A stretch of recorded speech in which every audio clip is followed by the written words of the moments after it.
So guys, हम classical theory of organisation में bureaucracy वाली थ्योरी कंप्लीट कर चुके थे। आज हम, हो सकता है अगर मेरे से होगा तो मैं आज सारी थ्योरीज आपकी इस चैप्टर की कंप्लीट करा दूंगी, वरना एक क्लास और लगेगी आगे की थ्योरीज के लिए, उसके बाद ये चैप्टर ख़त्म है आपका। अब हम एडमिनिस्ट्रेटिव थ्योरी करें। क्लासिकल थ्योरी ऑफ ऑर्गेनाइजेशन में हम ब्यूरोक्रेसी कर चुके हैं, अब हम एडमिनिस्ट्रेटिव थ्योरी करेंगे। एडमिनिस्ट्रेटिव थ्योरी आप पहले भी पढ़ चुके हो, बीकॉम में, 12th में काफ़ी बार आई है आपकी। ये कुछ नहीं, ये हेनरी फ्यूल की थ्योरी है। इसमें आपको सिर्फ उसके 14 प्रिंसिपल्स को एक्सप्लेन करना है और हेनरी फ्यूल के बारे में थोड़ा सा इंट्रोडक्शन देना है। देखिए, अब प्रिंसिपल्स ऑफ मैनेजमेंट हम, और यही प्रिंसिपल्स हम चैप्टर फर्स्ट में भी कर चुके हैं इसी सीरीज़ में।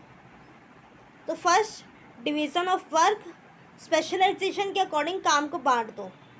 अथॉरिटी एंड रिस्पॉन्सिबिलिटी, जिसको जितनी पावर दोगे वो उतने ही काम के लिए रिस्पॉन्सिबल है, और किसी को आप रिस्पॉन्सिबल ठहरा रहे हो तो आपको उसको पावर भी देनी पड़ेगी, अथॉरिटी भी देनी पड़ेगी डिसीज़न लेने की, रिसोर्सेज को इकट्ठे करने के लिए या फिर किसी को कमांड करने के लिए।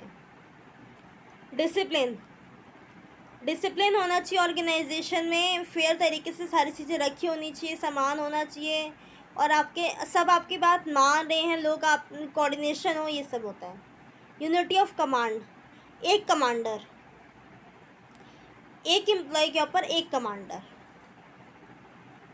यूनिटी ऑफ डायरेक्शन, आपको डायरेक्ट करने वाला प्लान एक होना चाहिए, हर हेड हर एक प्लान को देखेगा, one head one plan. Next, subordination of individual interest to general interest. Organizational का इंटरेस्ट सबसे पहले सुपीरियर है, उसके बाद आपका इंडिविजुअल इंटरेस्ट आता है। कोई भी एम्प्लॉय अपना इंटरेस्ट बाद में देखेगा, पहले वो ऑर्गेनाइजेशन का इंटरेस्ट देखेगा। रेमुनरेशन ऑफ पर्सनल, आपके सारे एम्प्लॉयज़ हैं, वर्कर्स हैं, उनको आप रेमुनरेशन सही दो, सैलरी वेजेस सही दो, उनके काम के अकॉर्डिंग दो और उनकी कैपेबिलिटी के अकॉर्डिंग दो, ताकि वो खुश रहें, सेटिस्फाइड रहें अपने काम से। सेंट्रलाइजेशन, एक सुपीरियर अथॉरिटी पूरे काम को देखेगी और अपने अंडर हर हेड को देखेगी। वो सुपीरियर अथॉरिटी ऑर्गेनाइजेशन के पूरे मेंबर्स को देखेगी। स्केलर चेन, जो फ्लो ऑफ इंफॉर्मेशन हो वो एक सीरीज़ में हो, कंटिन्यूस सीरीज़ में हो, बॉटम टू हाई जाए या हाई टू बॉटम जाए। Order, everything should be at right place, whether it is man or material. Equity, fair behavior with all employees, just and fair behavior with all employees. Next, stability of tenure, कोई भी employ आप recruit कर रहे हो तो उसको कुछ fix period के लिए आपको रखना पड़ेगा। यूँ नहीं कि आप बार बार एम्प्लॉयज़ को पहले हायर कर रहे हो, उन्हें ट्रेंड कर रहे हो और उसके बाद आप उनको हटाए जा रहे हो। इससे ट्रेनिंग, रिक्रूटमेंट, सिलेक्शन की जो कॉस्ट आती है वो काफ़ी हाई आती है और ऑर्गेनाइजेशन को सफ़र करना पड़ता है लॉसेस से। इनिशिएटिव, आपके सारे एम्प्लॉयज़ को आप इनिशिएट लेने के लिए मोटिवेट करो, उनको सजेशन देने के लिए रीइंफोर्स करो। Spirit D cops, team work की फीलिंग आप पूरी सारे मेंबर्स में जगाओ। इसके लिए सबसे स्पेशली कहा जाता है कि आपको हर मेंबर को वी की तरह वी करके बोलना है, आई की जगह। आप कोई भी डिसीजन ले रहे हो, कोई भी मीटिंग में बैठे हो, आप अपनी कोई भी बात बता रहे हो तो आप ऐसे नहीं बताओगे I will do this, I will do this. आप ऐसे कहोगे वी विल डू दिस, ताकि आपके ऑर्गेनाइजेशन के सारे मेंबर्स एक टीम की भावना है और उनको एक फैमिली की भावना है।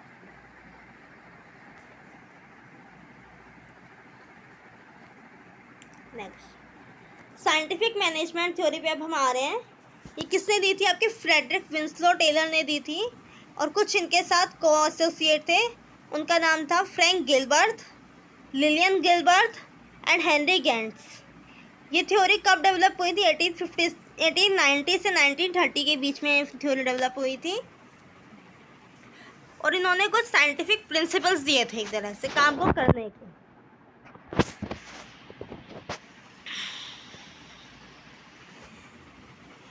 इनकी थ्योरी कुछ मेन प्रिंसिपल्स पे बेसिस पे थी। ये हम 5 अब पढ़ते हैं, जो हम बुलेट्स दे रखे ना वो मैं पढ़ रहा हूँ। Development and use of scientific methods in setting work standard, determining a fair day work and best day of way of doing work.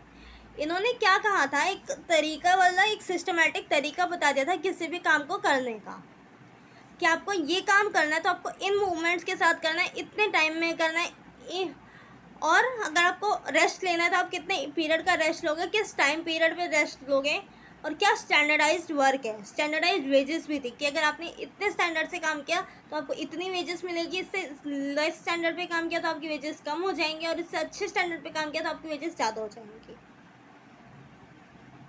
Next point पे हम चलते हैं, scientific selection and placement of workers. Workers को appoint भी scientific selection and placement के according किया जाता था। उनसे पहले काम करा के देखा जाता था, अगर वो आपके स्टैंडर्ड से मैच करते हैं तो उनको रखा जाता था, वरना नहीं रखा जाता था। इसी तरह से उनकी परफॉर्मेंस के अकॉर्डिंग अगर आप उनको रिक्रूट कर भी रहे हो तो आप उनको वेरियस टास्क दोगे, और उनको ट्रेनिंग का प्रोविज़न था, डेवलपमेंट का प्रोविज़न था। यहाँ पे clear cut division of work था कि कौन पर्सन क्या काम करेगा और वही काम को वो बार बार दोहराएगा। हारमोनियस रिलेशनशिप की बात की गई थी मैनेजमेंट और एम्प्लॉयज़ के बीच में।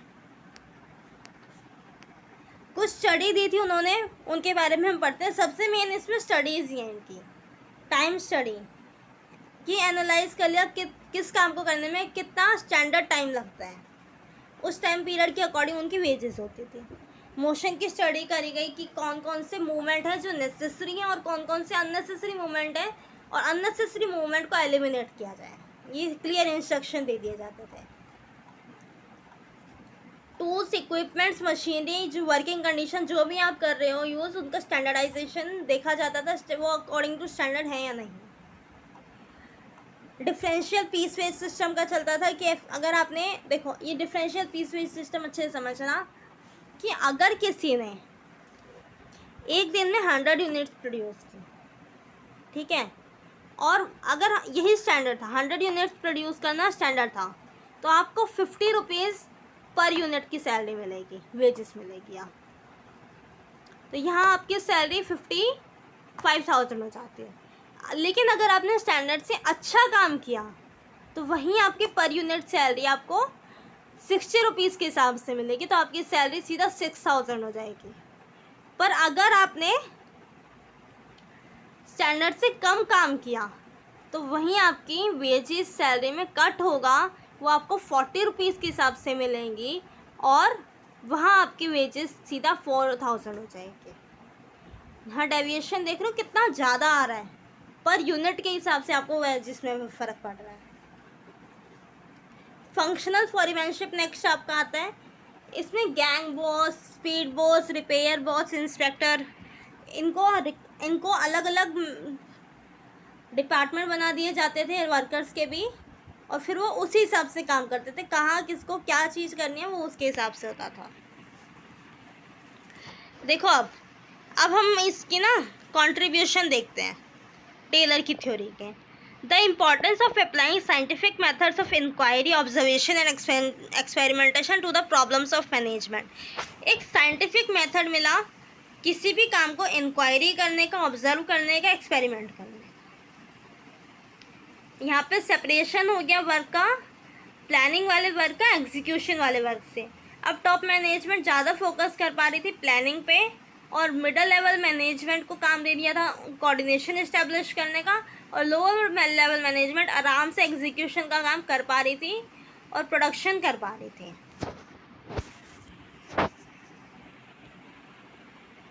यहाँ पे एम्फेसाइज किया गया एम ऑफ मैनेजमेंट का एम एम्प्लॉयर की प्रॉस्पेरिटी के साथ, लेकिन वर्कर्स और एम्प्लॉयर्स की प्रॉस्पेरिटी को ख़राब नहीं किया गया, उनका भी उतना ही ध्यान दिया गया। मैक्सिमम वेलफेयर हो, prosperity of employer with employers.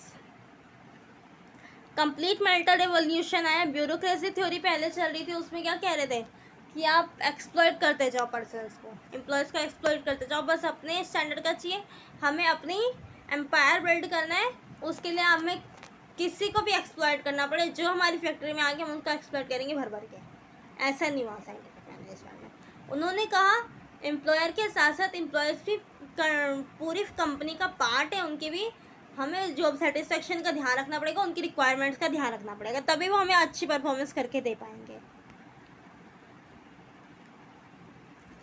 इन्हीं कंट्रीब्यूशन से आप मेजर्स लिख सकते हो। लिमिटेशंस में आपका ये है कि एंटी डेमोक्रेटिक वे था और कुछ हद तक social and psychological aspect of work environment को इग्नोर किया गया पर एम्प्लॉयज़ की। ये अनसाइंटिफिक था, एंटी सोशल था। कोई भी सबसे मेन आपका जो आएगा वो ये आएगा कि कोई भी वे किसी काम को करने का बेस्ट नहीं होता। हर पर्सन अपनी अकॉर्डिंग, अपनी कैपेसिटी के अकॉर्डिंग अलग तरह से काम करता है और उसके लिए अलग तरह का मेथड सूटेबल होता है, बेस्ट होता है।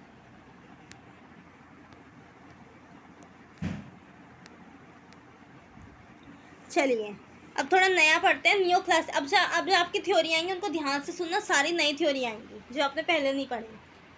New classical theory of organization, इसमें हमने पढ़ना है हॉथॉर्न एक्सपेरिमेंट। हॉथॉर्न एक्सपेरिमेंट आपका एल्टन मायो ने दिया था। इन्होंने कुछ एक्सपेरिमेंट्स किए, जैसे कि इन्होंने देखा कि एम्प्लॉयज़ को अच्छी लाइटनिंग फैसिलिटी दी, वर्किंग कंडीशन के लिए उनको अच्छी लाइटिंग फैसिलिटी दी, तो वहाँ देखा गया कि प्रोडक्टिविटी अच्छी आई है ना। और एक केस रखा गया जहाँ लाइटनिंग बेकार दी गई, वहाँ प्रोडक्टिविटी देखी गई, तो वहाँ प्रोडक्टिविटी कम आई। और क्या क्या देखा गया था इसमें,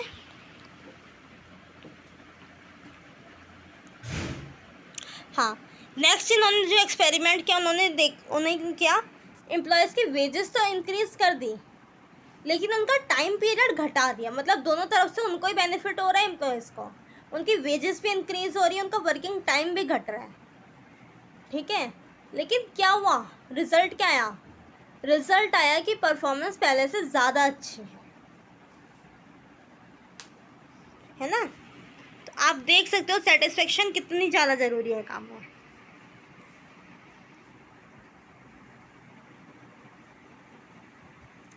उसके बाद सोशल वर्क एनवायरनमेंट में उनको काम करने का मौका दिया गया, ग्रुप्स बनाने का मौका दिया गया, तब भी परफॉर्मेंस अच्छी आई। और उनके साथ बिहेवियर भी पोलाइट किया गया, अच्छा किया गया, तो भी परफॉर्मेंस अच्छी आई। तो उन्होंने आप फाइंडिंग्स क्या दी वो देखते हैं। पहले आपको एक्सपेरिमेंट्स लिखते हैं, फिर फाइंडिंग्स लिखनी है, फिर आप कंक्लूजन दे सकते हो। Physical environment at the work place do not have any material impact on the efficiency of work. उन्होंने देखा कि फिजिकल एनवायरनमेंट का इतना फ़र्क नहीं पड़ता वर्क प्लेस पे, ठीक है, लेकिन कहीं ना कहीं अगर इम्पैक्ट पड़ता है तो पॉजिटिव भी पड़ता है, अगर पॉजिटिव वर्किंग एनवायरनमेंट दे रहे हो तो आप, लेकिन कम पड़ता है। Favourable attitudes of worker and work team towards their work were more important factors determining efficiency. यानी कि सोशल रिलेशनशिप्स, अगर वर्कर्स और एम्प्लॉयर के बीच में, टीम्स के बीच में सोशल रिलेशनशिप अच्छा है, एटीट्यूड अच्छा है, तो एफिशिएंसी बढ़ती है, इन्फ्लुएंस उसका काफ़ी ज़्यादा होता है। Fulfilment of the worker social and psychological needs had a beneficial effect on the moral and efficiency of workman. अगर वर्कर्स की सोशल और साइकोलॉजिकल नीड्स फुलफिल हो रही हैं तो काफ़ी बेनिफिशियल इम्पैक्ट आएगा आपकी वर्कमैन की एफिशिएंसी का। Employees group based on social interaction and common in the rest exercise strong influence of workers performance. Social interaction जितनी अच्छी होंगी, जितनी पोलाइट होंगी, जितनी फेवरेबल होंगी, वर्कर्स की परफॉर्मेंस उतनी अच्छी होगी। Workers can not be motivated solely by economic rewards. अब लास्ट क्या निकल के आया कि आपको वर्कर्स को मोटिवेट करना है तो आप सिर्फ उनको मॉनेटरी इंसेंटिव्स नहीं दे सकते, आपको उनको नॉन मॉनेटरी इंसेंटिव्स भी देने पड़ेंगे,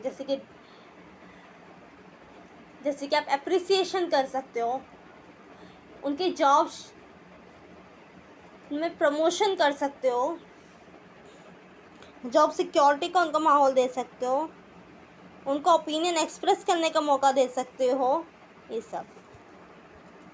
ये वाली थ्योरी भी हो गई आपकी। Next modern theory of organisation.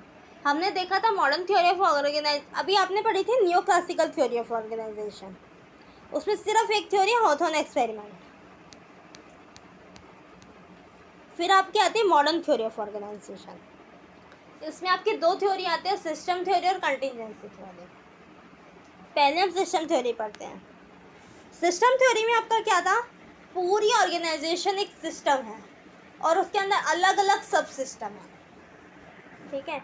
इसी तरह से आप कुछ इनपुट डाल रहे हो, जो आप रॉ मटेरियल डाल रहे हो, ठीक है, आप इनपुट्स डाल रहे हो, मतलब वर्कर्स जो काम कर रहे हैं वो इनपुट्स डाल रहे हैं, कोई डिसीजन ले रहे हैं हम, वो इनपुट डाल रहे हैं, वो सब इनपुट्स में आ रहा है। उनके बेसिस पे मैं आपको दिखाती हूँ, आपको कुछ आउटपुट निकल के आ रहा है। जब आप प्रोसेसिंग कर रहे हो इनपुट्स की, तो आपका कुछ आउटपुट निकल के आ रहा है, उस आउटपुट के बेसिस से आप कुछ फीडबैक दे रहे हो या आपको कुछ फीडबैक मिल रहा है। ये हमने सिस्टम थ्योरी में पढ़ा था।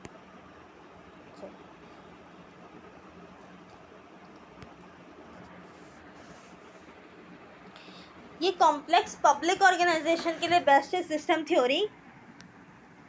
और हमें पता है कि हमारा इन्वायरमेंट कितना डायनामिक है, कितना अप टू डेटेड है, हर सेकेंड हर टाइम कुछ ना कुछ चेंजेस होते जाते हैं।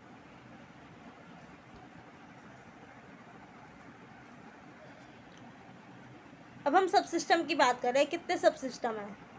एक टेक्निकल सब सिस्टम है जो फॉर्मल रिलेशनशिप देखते हैं हमें मेंबर्स ऑफ ऑर्गेनाइजेशन।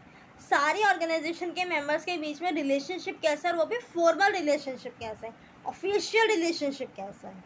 उसके अलावा हम देखते हैं सोशल सिस्टम कैसा है, सोशल सब सिस्टम कैसे है, लोग अपने काम से कितना खुश हैं, सोशल सेटिस्फेक्शन कितनी है उनकी, उनके इनफॉर्मल ग्रुप रिलेशंस कैसे हैं।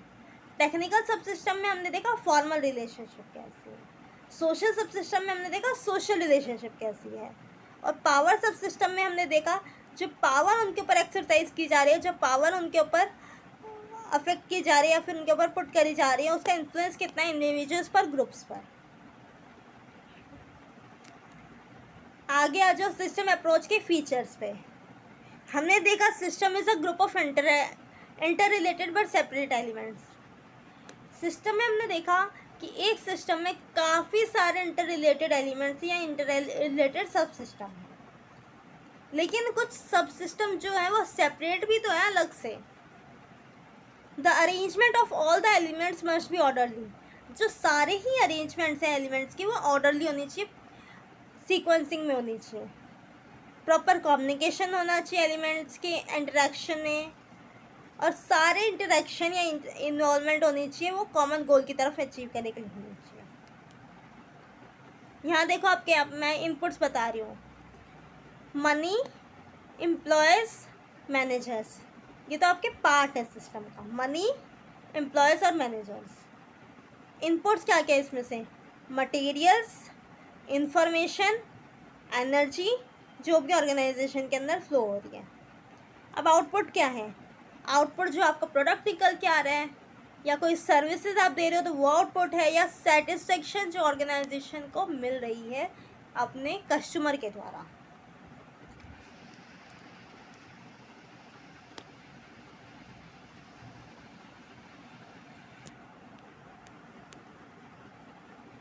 यहाँ देखो इनपुट क्या क्या है, एनवायरनमेंट के जो आप कंडीशन दे रहे हो, नीड्स हैं, डिमांड्स हैं, गोल्स हैं, उसको मटेरियल सोर्सेज, ये सब आपके इनपुट्स। ये थोड़ा कम्बरसम लिखा हुआ है लेकिन आपको समझना पड़ेगा। और किसके साथ साथ थ्रू आउट्स, कैसे इन्वायरमेंट आपका चल रहा है उस टाइम पे, थ्रूपुट्स में इन्वायरमेंट कैसे चल रहा है, सोसाइटल नॉर्म्स एंड लॉज कैसे हैं, ह्यूमन रिसोर्सेज कैसे हैं, ऑर्गेनाइजेशनल ट्रांसफॉर्मेशन सब सिस्टम फंक्शंस कैसा है, मैन पावर कैसी है, और स्ट्रैटेजीज टू इन्फ्लुएंस इन्वायरमेंट वो कैसी हैं, और आउटपुट में आप कहेंगे गुड्स एंड सर्विसेज।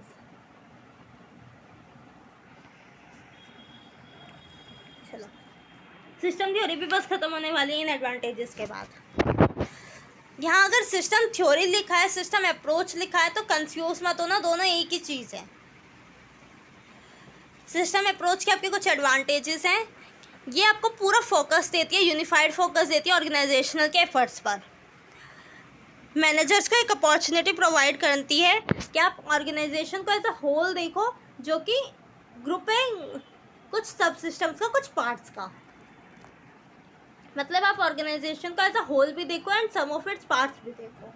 पार्ट्स को इंडिविजुअली स्टडी करो, फिर पूरी ऑर्गेनाइजेशन को एज अ होल देखो। This theory treat the organization as an open system, moreover the process of interaction between subsystem is dynamic. इस थ्योरी ने देखा कि ऑर्गेनाइजेशन आपकी ओपन सिस्टम है, इसके अंदर बहुत सारे इंटरेक्शन जो सब सिस्टम में होते हैं वो डायनामिक होते हैं। हमने देखा ना इन्वायरमेंट चेंजिंग है और उसके हिसाब से हमें अलग अलग चीज़ों में जो हमने थ्रोपुट्स में पढ़ा था वही आपका आ रहा है। Modern theory is based on multi level and multi dimensional approach. देखो मॉडर्न थ्योरी आपके बेसिस पे, किसके बेसिस पे है, आपके डायनामिक इन्वायरमेंट में है जो कि मल्टी डायमेंशनल है और मल्टी लेवल है।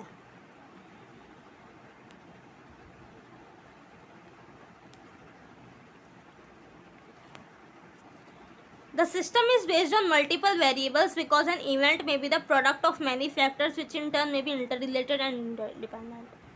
जो आपका सिस्टम है वो मल्टीपल वेरिएबल्स के बेसिस पे है जो कि आप अपने आप में इंटर रिलेटेड भी हैं, एक दूसरे से रिलेटेड भी हैं और एक दूसरे के ऊपर डिपेंडेंट भी हैं। The feedback mechanism provides an opportunity to organization to rearrange its part according to change of the environment.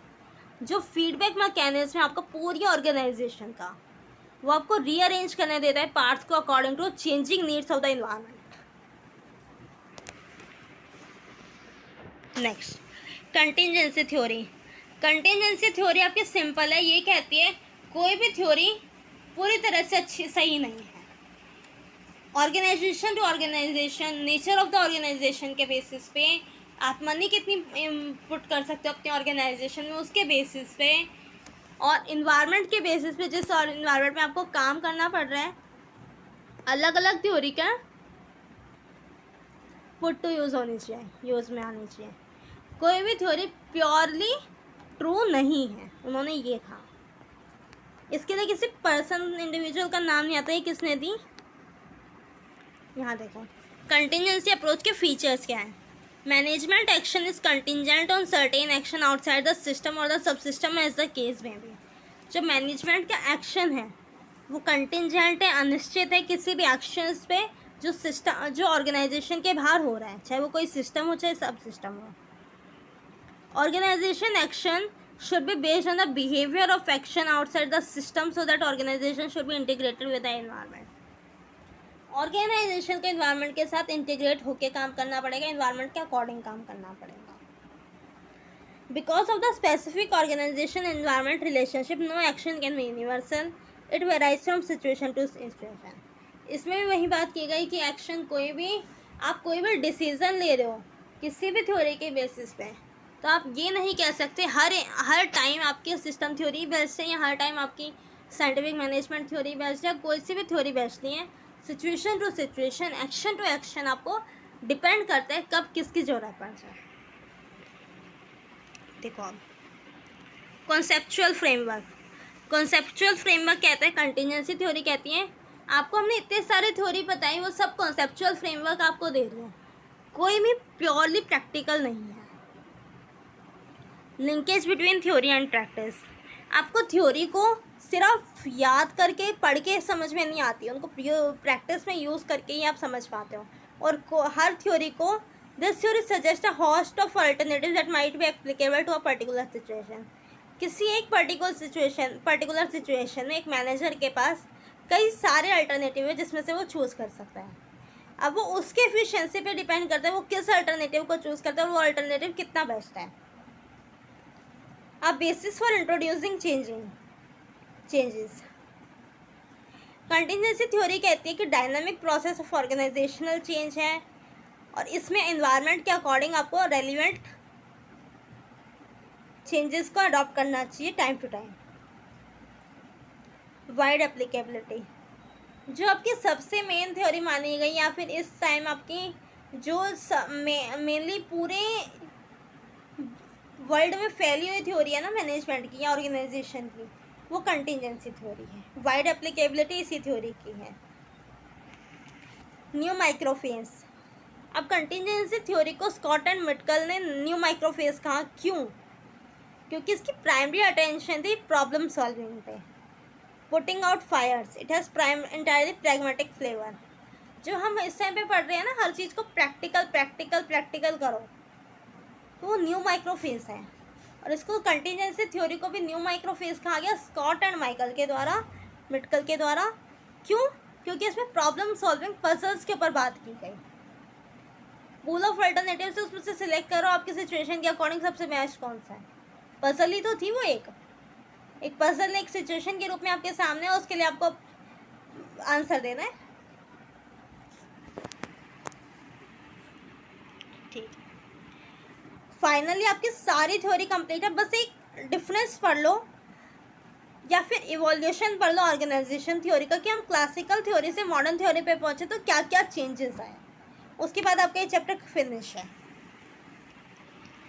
देखो, हम पहले ट्रेडिशनल चीज़ों पे चल रहे थे, ब्यूरोक्रेसी सिर्फ ट्रेडिशनल थी, डिक्टेटरशिप चल रही थी, वो पहले ज़माने में ऐसा होता था, ट्रेडिशनलिज्म था। अब सोशल डायनामिक्स है। आज का वर्ल्ड मॉडर्न थ्योरी में आपको सोशल डायनामिक्स की बात करी गई, सोशल रिलेशनशिप्स की बात करी गई, सोशल एटीट्यूड्स की बात की गई। Next, job task hierarchy. Bureaucracy से आपका देखा था आपने, जॉब टास्क की हायरार्की थी कि जैसी जॉब मिल गई, मतलब आपको टास्क दे दिया गया, उस टास्क को पूरा करना है, ये पर्सन इस टास्क को करेगा, ये पर्सन इस टास्क को करेगा, पूरी हायरार्की थी और वो भी रिजिड हायरार्की थी। पर अब एक सोशल प्रोसेस की तरह समझा जाता है, सबको इक्वल इम्पोर्टेंस दी जाती है। इसमें दिया गया एफिशिएंसी या मैकेनिकल प्रोसेस। एफिशिएंसी को एक मैकेनिकल प्रोसेस माना गया कि हमने देखा था ना कि ये काम ऐसे करना है, ऐसे करना है, ऐसे करना है, ये आपका पर्टिकुलर काम 5 मिनट 2 सेकंड में हो जाना चाहिए, 10 स्टेप में होना चाहिए, ये था, और तब आपको इतनी सैलरी मिल जाएगी। मैकेनिकली तो था, अब मशीन थोड़े है इंसान। कई बार उसकी फीलिंग्स भी मैटर करती हैं, इमोशंस भी मैटर करते हैं। वो इस तरह से हम उनसे काम कराएंगे, वो तो अपने आप को सिर्फ स्लेव समझेंगे। ठीक है, तो इसके लिए हमने क्या किया, मॉडर्न थ्योरी में हमने उनको ह्यूमन समझा। ठीक है, ह्यूमन को ह्यूमन समझा, ह्यूमन के फीलिंग्स को समझा। तो हमने एफिशिएंसी को ह्यूमन प्रोसेस से नापा कि हम उनको जॉब सेटिस्फेक्शन की भावना देंगे तो वो शायद उनकी एफिशिएंसी बढ़ेगी। पहले ऑर्गेनाइजेशन को एक ब्यूरोक्रेटिक स्ट्रक्चर की तरह देखा जाता था, अब सोशल इंस्टीट्यूशन की तरह देखा जाता है। पहले कंट्रोल किया जाता था कमांड से, जो सुपीरियर होता था वो सिर्फ कमांड करता था, मेरे ऑर्डर मानने पड़ेंगे तुम्हें। पर अब कम्युनिकेशन का ज़माना है कि आप बात करो, बात करके डिसीज़न निकालो, यस एग्रीमेंट एक तरह से कर लो कि चलो मैं आपकी ये बात मानता हूँ, आप मेरी ये बात मानो, मिलके काम करते हैं। पहले अथॉरिटी टॉप से आती थी, अब अथॉरिटी ग्रुप से आती है। पहले लीडरशिप अथॉरिटी के द्वारा होती थी कि पावर के द्वारा, अब लीडरशिप कंसेंट के द्वारा होती है। जो हमने पहले पढ़ा ना, कंट्रोल थ्रू कम्युनिकेशन, वो यही है leadership by consent. Next, decision as an individual highly centralised. आप डिसीजन ले रहे हो, वो इंडिविजुअली, वो हाईली सेंट्रलाइज्ड है। एक जो टॉप का बंदा है, पूरा ऑर्गेनाइजेशन का बॉस, उसने जो डिसीजन ले लिया वो सबको मानना पड़ेगा। पहले ये चलता था। अब मीटिंग्स होती हैं, जो मेन पर्सन्स होते हैं या फिर चांसेस के अकॉर्डिंग कि कब किसकी टर्न है, मीटिंग में उनको बुलाया जाता है, उनके सजेशंस को इनवाइट किया जाता है। तो कलेक्टिव एंड सिचुएशनल डिसीजन लिया जाता है। रेजिमेंटेड वर्क एनवायरनमेंट पहले था, वर्क एनवायरनमेंट काफ़ी रिजिड था, आपको वर्किंग कंडीशंस इतनी अच्छी नहीं हुआ करती थी, पर अब डेमोक्रेटिक वर्क एनवायरनमेंट है। पहले टेक्नोलॉजिकल चेंज होता था, वो फियर के द्वारा होता था कि आपने बॉस ने कह दिया कि आपको अपडेट करनी पड़ेगी सारी टेक्नोलॉजी, तो आपको करनी पड़ेगी। पर अब टेक्नोलॉजिकल चेंज कंसल्ट्स के द्वारा होता है, कंसल्टेशन के द्वारा होता है। पहले जॉब को सिर्फ सर्वाइवल के लिए किया जाता था, अब जॉब को सेटिस्फाइंग एक्सपीरियंस के लिए द्वारा किया जाता है। Planning is crisis technique. पहले प्लानिंग किए जाते थे सिर्फ उन सिचुएशंस में जहाँ क्राइसिस की फीलिंग आ रही है, आपको लग रहा है कि आप एक ट्रैप में फंस चुके हो, उस ट्रैप से निकलना आपके लिए मुश्किल हो रहा है। पर अब प्लानिंग फॉर्मलाइज्ड प्रोसेस है, आपको टाइम टू टाइम प्लानिंग करते रहना पड़ता है, और ये आपके लिए एक इम्पॉर्टेंट फंक्शन बन चुका है मैनेजमेंट का। Incomplete and delayed information. पहले हम इतने हायरार्की में इंफॉर्मेशन पहुंचाते थे जिससे हमें टाइम लगता था इंफॉर्मेशन को पास ऑन करने में, लेकिन अब इंफॉर्मेशन कंप्लीट पहुंचाते हैं, करंट पहुंचाते हैं। मतलब अब कोई बात हुई, वो इंफॉर्मेशन फट से पहुंच जाती है। Policy and administration dichotomy. जो पॉलिसी और एडमिनिस्ट्रेशन थी वो काफ़ी रिजिड थी, पर अब पॉलिसी एंड एडमिनिस्ट्रेशन का कॉन्टिन्यूम में सेटिस्फाइड बनाई जाती है। पॉलिसी और एडमिनिस्ट्रेशन खुश रहते हैं एम्प्लॉयज़ भी और एम्प्लॉयर पे। प्रॉफिटियरिंग। पहले सिर्फ फोकस किस पे था? प्रॉफिट के ऊपर था, मगर अब प्रॉफिट को किया जाता है, अर्न किया जाता है प्रॉफिट, लेकिन सोशल रिस्पॉन्सिबिलिटी को ध्यान में रखा जाता है।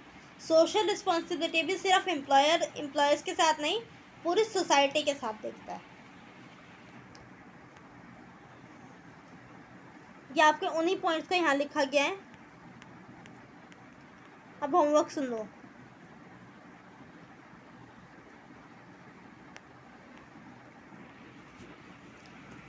Question number 3rd, 4th, 5th, 6th, 7th और 9th। थोड़ा सा ज़्यादा होमवर्क दे रही हूँ, पर आप कर लेना फटाफट, अच्छी तैयारी हो जाएगी। नेक्स्ट क्लास में हम 3rd चैप्टर कर लेंगे। 3rd chapter I hope so छोटा है, नहीं बड़ा ही है। चलो ठीक है, देखते हैं। Okay guys.